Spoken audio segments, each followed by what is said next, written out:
Right. Welcome back to Nause Off, episode 6. Thank you for having me. Thanks for having me. By popular demand. Back by unpopular demand, most definitely.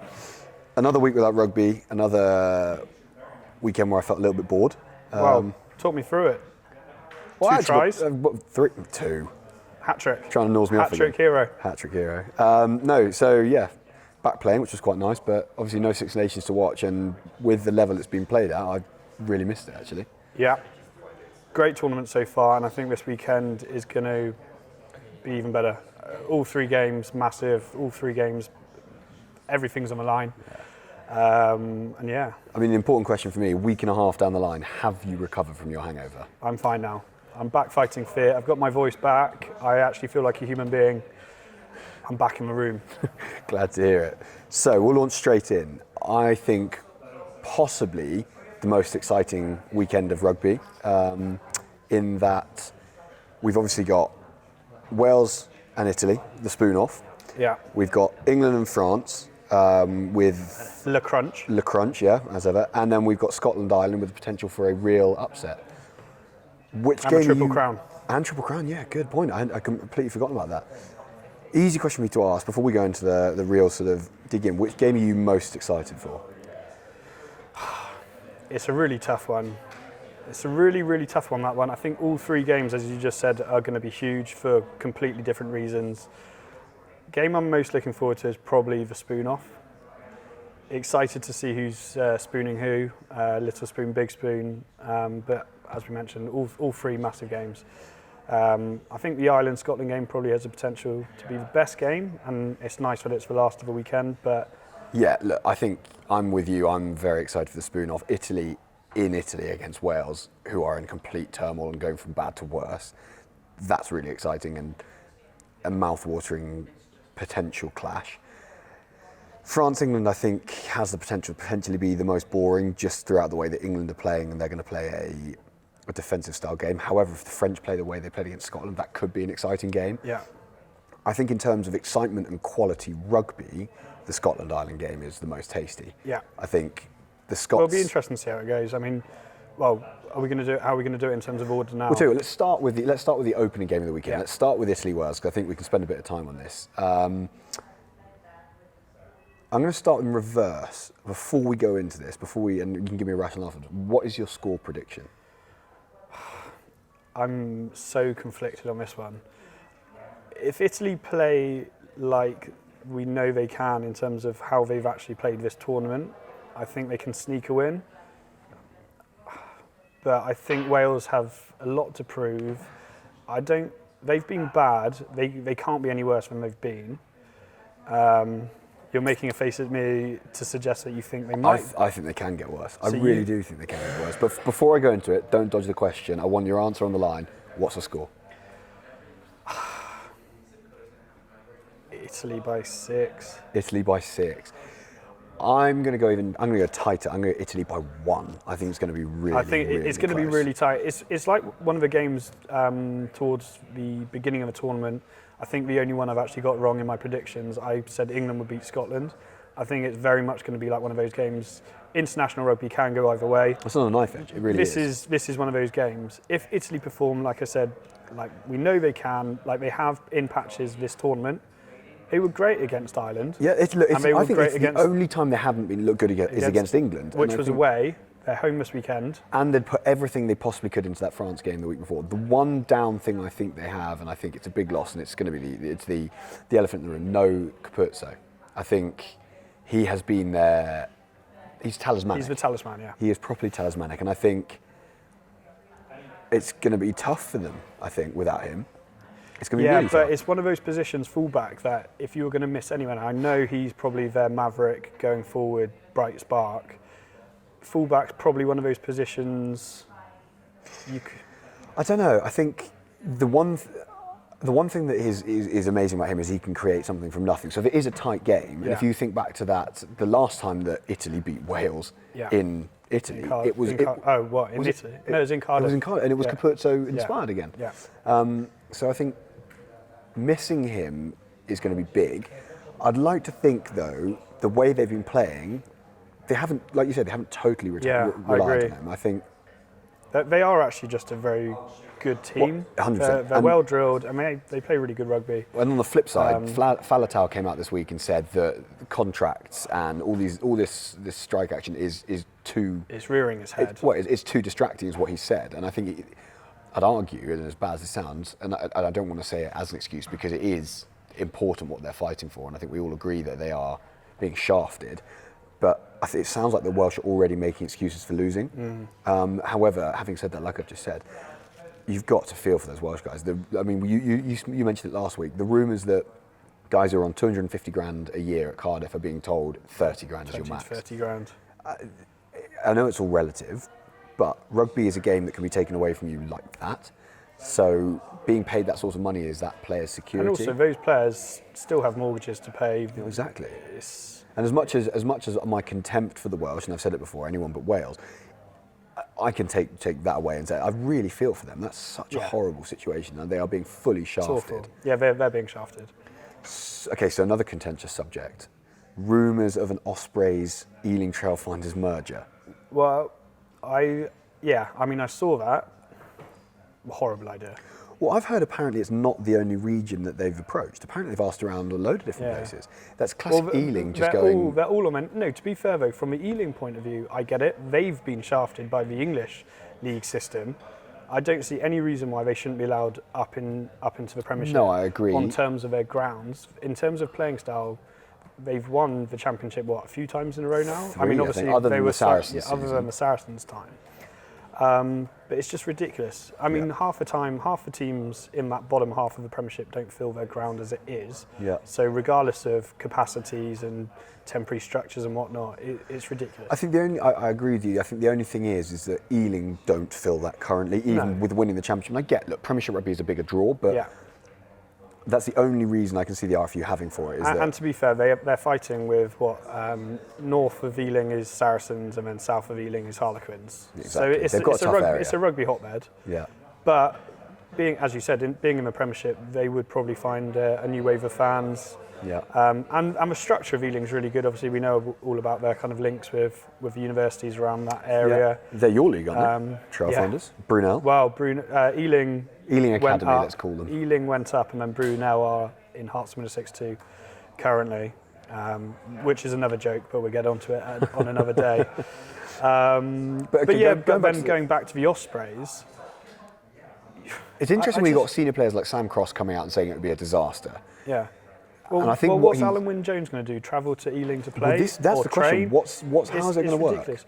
The actual idea of it, I like, having an English team in the URC, but the actual logistics around it, doesn't make sense. Is that at the sense. expense of the Ospreys? Does that mean the Ospreys cease to exist, Ealing take their spot, and those players just automatically transfer to Ealing? Then what happens to the Ealing squad? What happens to the boys that are contracted to Ealing? Exactly. There's a lot...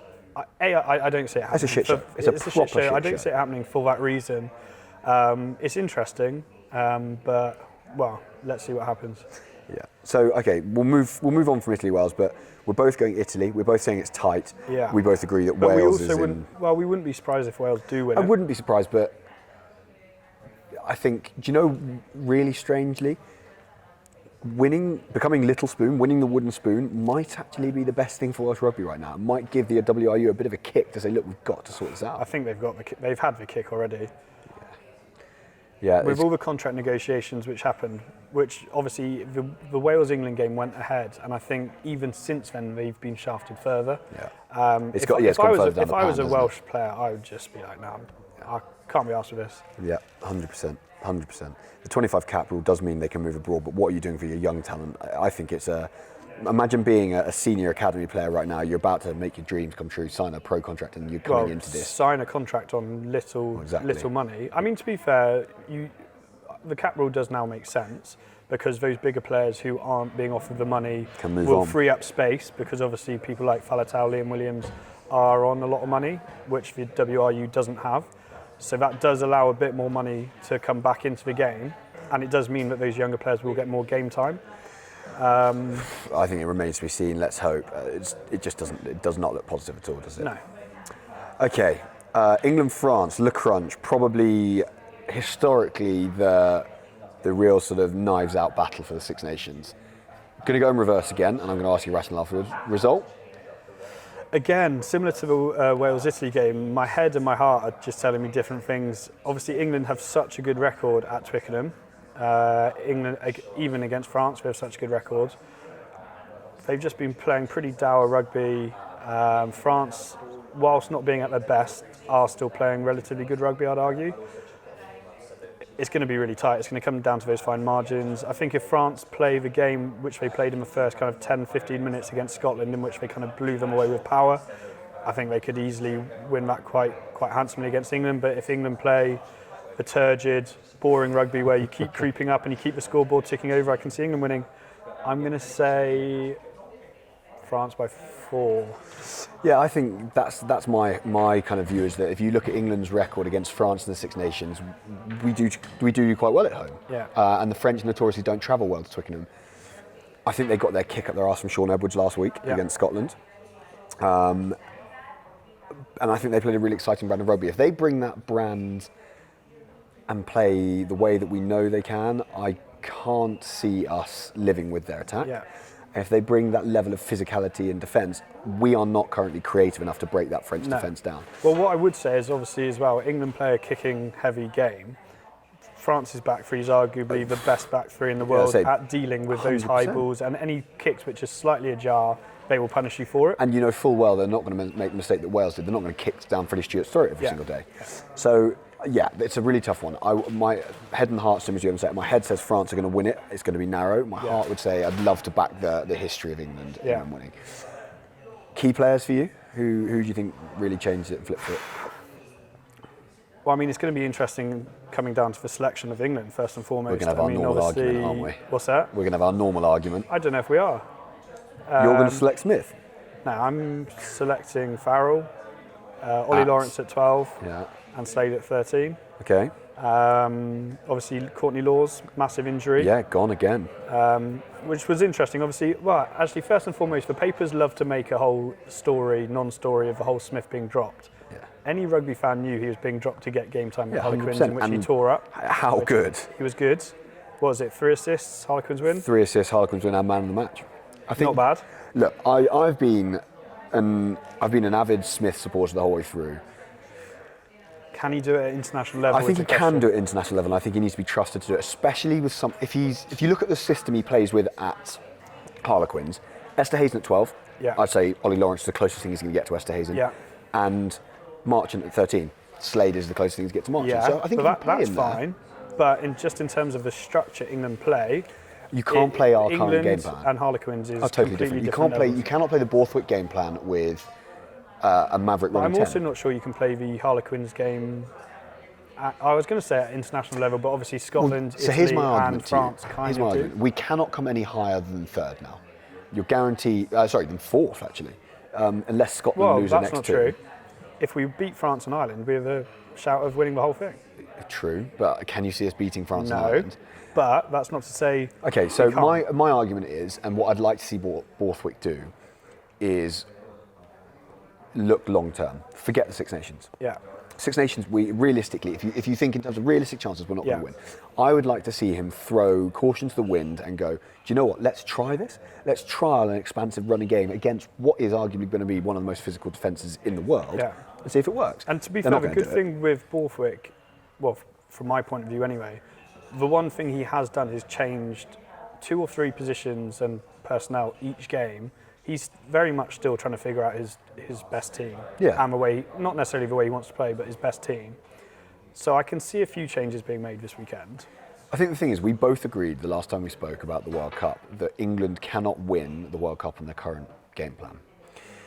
Well, yeah, I do agree with that. Only because there's better teams at it. Yes, Ireland and South Africa. Ireland. So I would like to see him try something different, and I don't think he will. But then you look at the 2019 World Cup. No one gave England a chance in hell against New Zealand, and came out. Eddie Jones nailed it. Masterstroke. Yeah. So do you know what? It'd be really interesting. But this weekend, selection-wise, you've gone Farrell, Lawrence, Slade. I would like to see Smith, Farrell, not for Smith, Farrell. Smith, Lawrence, Slade. I think we can both agree the last thing we want to see is a Smith, Farrell. If I see that, I'll tear my hair out. Yeah, I'll be livid. We've said it so many times. It doesn't work. I really hope we don't. He's not a 12. he'll get torn apart. Farrell will get ripped apart by Yeah. the French centres. Pack. So here's my interesting matchup: Fiku versus Slade. I really rate Henry Slade, but Fiku's been on fire, and I think that's where it's going to be won. I think that 13 battle is going to be a really interesting one. I think pack-wise, we're pretty evenly matched. Yeah. I'd argue our front row. Our front row's arguably better. I'd say better. I'd agree with better. Second rows, I'd say they're arguably better. Depends which Maratoja shows up. If you get the Maratoja of last week with Ollie Chesham, slowly growing into this tournament. I think Chesham has been a real revelation. I think you put those two together on form, I'd say our second row is better. The back row is the interesting one. Yeah, because it's kind of, from their point of view, it's big power. Yeah, massively. Whereas us, it's tackle merchants, jackals. I really like the fact he's still trusting Willis, and I really hope he picks Willis at 7 I love him. I've now, having never watched the bloke before, I've got a massive soft spot for him. Same, big time. He's so good. He's class. I think Ludlam's been great. Don Brunt was much better last week, and if he can perform at that level, I think we've got an even match. This is now a bigger test because arguably that Welsh back row was poor. Yeah. Can he carry with that venom, because you know you're coming up against a very physical. Which obviously, in terms of carrying, not having Laws in the squad is a big loss. It is. It gives Ben Curry another opportunity. It probably gives Ezekwe another opportunity. Yeah. I think the bloke that again is going to miss out, unluckily, is Ben Earl. I think he's not going to get a chance and a look in, which is really tough. But I think, do you know what? Yeah, like I say, packs are evenly matched. I think the battle of the halfbacks, I think the French probably win it at the moment with Dupont and Antonac. I would argue. I think fly half wise we win, scrum half they are clear and ahead. Obviously, but Dupont's not been on great form, and neither's Antonac. I'm not saying that Dupont's defence has been exceptional. Yeah. I don't think he's been on the level that he has been. Attacking flair, there's been a few minutes. Has he had the team around him to do it as much as he did in the last Six Nations? Is my argument. No, they've not been at the same level that they were. I think if they can get on the front foot against England, he's going to tear apart. Yeah. I think centres. Well, I'd love to see them have to try and deal with Ollie Lawrence. They haven't had to deal with a big ball-carrying centre yet this Six Nations. This will be their first real test in that sense. I know slightly different, but Hugh Jones had a brilliant game against France, but he's not the ball-carrying, as in the big ball-carrying threat that Lawrence is. And don't get me wrong, Slade's tough. Slade's stronger than you think. He's a good ball carrier. I'd like to see, what I would like to see is England keep the ball in hand a bit more, and I don't think we will, but that would be Would you change the back three in any way? Obviously, No. Freddie Stewart's nailed down. Freddie Stewart's nailed down. I think Max Malins hasn't, whilst he hasn't set the world on fire yet. He's not made any mistakes, has he? And I think Anthony Watson coming back gives you some experience and a genuine first-class finisher. Yeah. So no, I'm not changing the back three, and I would obviously, for me, I'm a big Henry Arundel fan. I would have him on the bench to come on and potentially put some electric flair into there at some point. Yep, happy with that. Did I give a prediction on that? By I didn't. I think I said my prediction is going to be France by 3. I think for now. Copying mine. Did you say France by 3 as well? I said France by 4. Okay, well, whatever. France by 3. Last game, and we both said probably our tastiest game of the weekend: Scotland-Ireland. Do you know what? I think it is probably the tastiest weekend game of the weekend on paper, but I very much can see an Ireland win by like 15 points. I don't know what it is. You think all the hype's there and they'll turn up and put it away? I just back Ireland. It is in Scotland. It's in Is Scotland. Ringrose It's fit? in Scotland. Is Ringrose fit? I don't know. I haven't seen any reports on it. I haven't read anything. If Ringrose is fit and you have a full strength Ireland, even with the Scots riding high, I can't see Scotland. Because even if you just cast your mind back to last game week, Scotland in that first 10 minutes against France, 10, 15 minutes. Looked like the Scotland of old. They got overpowered. They looked clueless, headless. Yeah. Finn Russell was doing all his maverick stuff and it wasn't sticking. And no one was running off it. And no one was... I can see...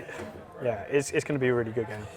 I think, I 100% agree. It's going to be a really, really good game. I think my heart would love Scotland to win. My head says, same as you, Ireland run away with it. I think the occasion... In the past, the occasion has got to Scotland, and I think they've probably G'd this one up as their biggest one. Everyone's obviously touting Ireland as the Grand Slam champions already. Yeah. It's a battle for the Triple Crown. When was the last time Scotland won the Triple Crown? Yeah. I think, it's going to be a really interesting one. Again, same as the England-France game. I think the game is won at 13. I think if Ireland play Aki at 13, Hugh Jones is going to have a field day. Yeah. He's going to run right through that channel, especially with Finn Russell pulling strings. With a fully fit Sexton and with Gary Ringrose at 13, I think Ireland just have too much for them. The other thing is, it's like the French. You can't kick loosely to Ireland's back three. Yeah. They're a low Mac Hansen and Heenan.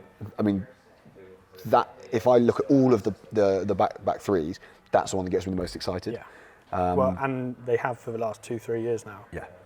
Yeah, they were newish onto the scene, but they've now got a fair bit of experience, and they are class. Tearing up trees. Absolutely class. It's going to be really interesting. Go on, man. Score prediction.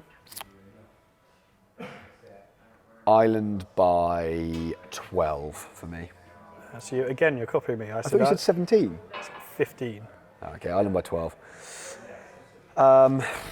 Key men, we've already said. I've said Ringrose and if fit, and Hugh Jones. I think Finn. The one thing that changes it is if Finn hits his purple patch and Scotland play off it. Yeah. The other thing is if Sexton picks up a knock early or an injury early and goes off, I don't see Ireland keeping that level, and that's when Scotland could be into the game. Yeah. So that could be interesting. All lifts and butts. Huge amount of lifts and butts. Okay, so obviously too early because we record this on a Wednesday morning. Fantasy selections. Teams aren't out yet. Yeah.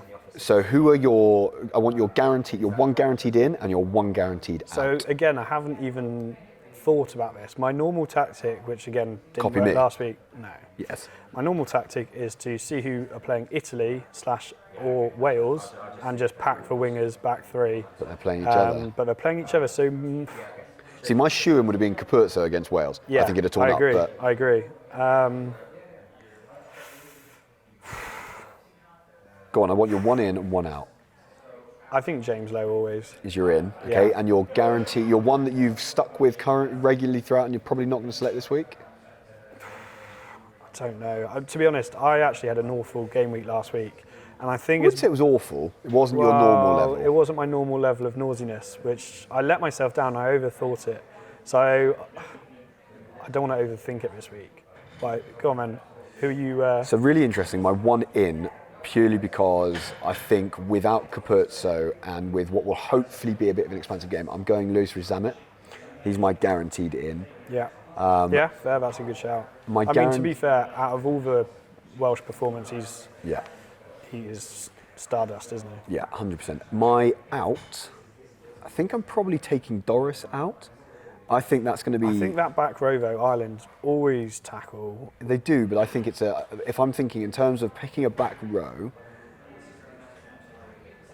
I'm probably going to take an Italy back row. Lamaro is going in for me. His carries and tackles are huge. I think in terms of my guaranteed out, that's my one rogue potential choice. And I bet I'll come on to this next week and say I regret doing that. But that's probably what Who I'm are your going to early thoughts as a captain? I'm not giving this one away because you've smashed me on captain every week. I've got Just this wrong stick with each Maverick week. Finn. You can't go wrong. That's Against all I'm Ireland. saying. Yeah, That's all I'm okay. saying. Anyway, with regards to the fantasy, I think we're now back down to even, aren't we, in terms of pints owed? I got my double or quit. So what do you want to go? Well, what? 2 game weeks left, so that's 2 pints. Double danger? Double danger. Double jeopardy, rather. I'm nervous to do it, having literally just redeemed myself. Tell you what, we'll go double jeopardy last week. Okay. We'll go standard game Fine. week this week. So a potential 3 PC on my line last week. Like it. I like Cool. it. Right, badge of business. We have 3 questions this week. One of them is quite relevant. Mike Jones, would you allow foreign-based players to be in contention for England's selection? Interesting one, isn't it? I think off the bat, without really having seen this question before, I think it's probably moving towards a yes. I think I'm heading towards the yes. I think I will, purely out of the fact that if we look at what's going on in Wales, I don't want the English game to end up in that same state. Yeah. I think if the English... It won't though, fundamentally. Well, I don't know. Look, you've lost Wasps and Leicester already. Wasps and Leicester? Wasps and Worcester. Are we breaking news now? Leicester out. We've lost Wasps and Worcester. I think the salary cap is going down. It is being reduced. So that's going down, I get. Wasps and Worcester, in terms of fans, didn't have much there.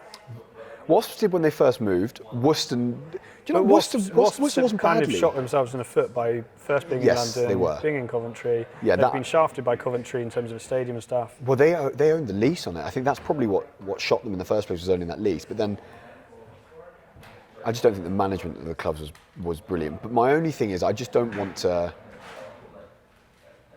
I think we potentially are hampering our own national performance with this. Look at the biggest, and I know he's coming back this summer, but look how good Zach Mercer is. And I think I understand that you want to push the level of the Premiership to the highest it can be. But I guess fundamentally, if we did allow these players to leave, how much of an impact would that have on if crowds leaving Premiership? For example, that's why I like the rule of the 25 caps. Or to be honest, with England, you can make it 50 caps. It's a really tough one. I think it's a balance of development versus rewarding those that have had a good international career. My personal view is that you should be allowed to play anywhere, but you've got the issue that you have with contract releases. So, for example, the Welsh had it a couple of years ago where Premiership players weren't available for a Wales game because of the international release window. Yeah. I think it needs hashing out. I think my gut is the same as you, is yes. Yeah. I think we're moving towards it, aren't we? I mean, look at Exeter. How many players are they losing this year? Yeah, and look at their level in the Premiership. And I know we've talked about how close the Premiership is, but I think you're right. And I think it'd be really interesting to see where they end up next year, losing those key Exeter. old players. Yeah. I think Exeter's a really, really interesting one. Given the salary cap grief they gave to Saracens, why are we seeing so many people leaving from Exeter? Yeah, you're right. Is that suddenly batten down the hatches, we're having to cut down contracts? Well, we all know SW Comms sponsor Exeter, and who owns Exeter and SW Comms? Tony Rowe. Yeah, I think it will be very interesting if that rule does change. I think the RFU will have to react to what's happened in the WRU. Will it change anytime soon? I reckon if it does, it will be post-World Cup. I think because you're going to see, as we've already seen, mass exodus from Exeter, then potentially a mass exodus from, I think, players retiring from the England side. Yeah, I mean, also with regards to the Exeter exodus, none of them are England internationals. Noel's probably the most high profile, but Simmons, but his career has, he's probably been upsurged by, well, the likes of Freddie Stewart, the likes of Henry Arundel, Max Max Malins, yeah. You've got some younger players coming through, true. Yeah. Okay, well, next question then. James Stevens. Lionel Messi is football's unrivaled GOAT. In your opinion, who is rugby's GOAT? Good question. I mean, greatest of all time, I don't think you can look further than Dan Carter. I thought you were going to say Jonah Lomu. I was leaning towards Jonah Lomu. As a boy growing up in the 90s, Jonah Lomu and Jeremy Guscott were the two people who I just watched and was like, I want to play rugby. So my two people that I watched and thought I want to play rugby, Johnny Wilkinson, which is another argument, and another interesting one for you, and one that may not have crossed your mind, Brian O'Driscoll. Yeah. I've just got image, and I know he didn't play much in that 2005 Lions tour, but he essentially carried Ireland for a number of years. For years. It's an interesting one. I think for Dan Carter and Wilkinson, it was longevity. I mean, you also look at their club career. Johnny Wilkinson with Toulon winning 2 or 3 Heineken Cups. Yeah. Resurrecting a club, just essentially. A consummate professional. Yeah. Absolutely unreal. Same with Dan Carter. Jonah Lomu, I'd definitely put in that bracket, but in terms of longevity of career, probably didn't have quite the I think stretch. he was your first... He was the first ever superhuman. global superstar, superhuman, however you want to phrase it. If you put him into the game now, I think he is a similar level to the likes of No, Sevilla. Don't say it. No, I still think he's brilliant. I think he's brilliant. But I think he's like Sevilla, and I don't think he quite has the impact that he did have. He wouldn't, but everything's progressed. Exactly. It's the same as saying who was better, George Best or Pele or Messi. Yeah. You can't They're ever... completely different eras. Completely different eras. I think in terms of raising the level of the game, global superstar, for me it is Lomu was the first. For longevity, are you going to go Carter over Wilkinson? No, I'm always going to pick Wilkinson. just because he's my favourite and he's English. Same here, but Carter. You can't really actually split Carter and Wilkinson. No, they were different players. Yeah. They were completely different players. Yeah. Can you imagine Carter 10, Wilkinson 12? Exceptional. Nice. That would be lovely. That's the only 10-12 fly half combination I think ever properly works. Okay. So who are we going? One person. I'm going Lomu. Okay, fine. Classic Lomu. And I will go Wilkinson. You can't really argue with either. No. Cool. Last question. Last question, and this is from Josh Old El Paso Edwards. Who will win the Gallagher Premiership this season? I know who you're choosing. I don't think there's any other answer though, is there? I still think it's open. I still think there's an opportunity. It's not open. Well, okay, it's open in the sense that Saracens will play someone in the final. Saracens aren't losing their home I think semi. I'll agree with you that they are guaranteed a home semi-final. No, they're guaranteed the home semi-final and then they're guaranteed When to was the win last time Saracens lost at home? Lost at home or lost at home semi-final? Lost at home. I'm not Have they sure. lost at home this season? They I wouldn't be able to tell you off the top of my head, but they very rarely lose. As much as I'm really reticent to say it, I think I agree with you that Saracens make the semi-final guaranteed, and I think it's tough order to beat. I think it's a Sarri Sale final. Did you? I did.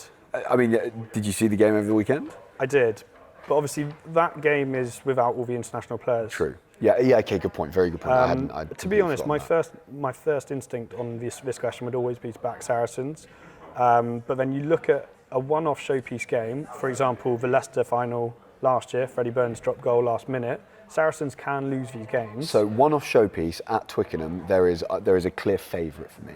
Harlequins. It is Harlequins. It's boring. Look, did you see them on Saturday? Another level, complete another level, and you'd argue that yes, they had. How good would that be? Farrell Smith final. Yeah, it would be so good. Final showdown between UV and me.